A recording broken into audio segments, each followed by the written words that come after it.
అదే RTV app వార్తల్ని క్షణాల్లో చదివే అవకాశం ఉంటుంది. ఒక న్యూస్ పేపర్, ఒక టెలివిజన్ ఛానల్ మీ చేతుల్లో ఎప్పుడూ ఉంటాయి.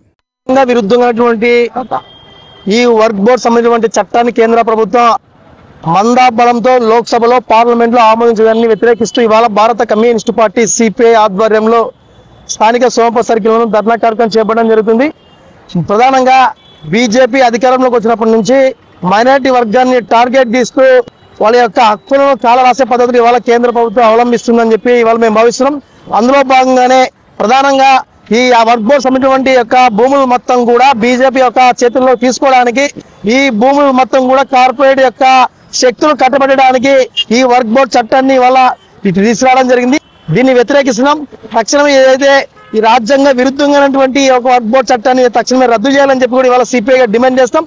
ఈ రాష్ట్రంలో కూటమి ప్రభుత్వం కూడా యావత్ యొక్క వర్క్ బోర్డ్ చట్టానికి అనుకూలంగా ఓటు వేయడం, ఈ రాష్ట్రంలో మైనారిటీ ప్రజల పూర్తి స్థాయిలో మోసం చేయడం జరిగిందని చెప్పి సందర్భంగా మేము భావిస్తున్నాం.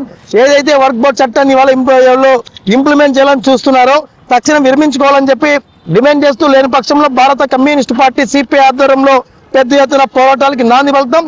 ఇప్పటికే బీజేపీ ప్రభుత్వం అధికారంలోకి వచ్చినప్పటి నుంచి కూడా కాశ్మీర్ 330 ఆర్టికల్, త్రిపుల్ తలాక్ తో పాటు మొత్తం కూడా యావత్ మసీదుల పైన పూర్తి స్థాయిలో భూములు మావే అంటూ పడగొట్టే పద్ధతులు ఇవాళ ఉన్మాదాన్ని రెచ్చగొడుతూ పబ్బం గడుపుతున్నారు. కాబట్టి బీజేపీ నాయకుల యొక్క విధానాలను తక్షణం విరింపు చేసుకోవాలని చెప్పి డిమాండ్ చేస్తారు. మరిన్ని వీడియోస్ కోసం ఛానల్ ని సబ్స్క్రైబ్ చేయండి. లేటెస్ట్ అప్డేట్స్ కోసం వాట్సాప్ ఛానల్ ని ఫాలో చేయండి.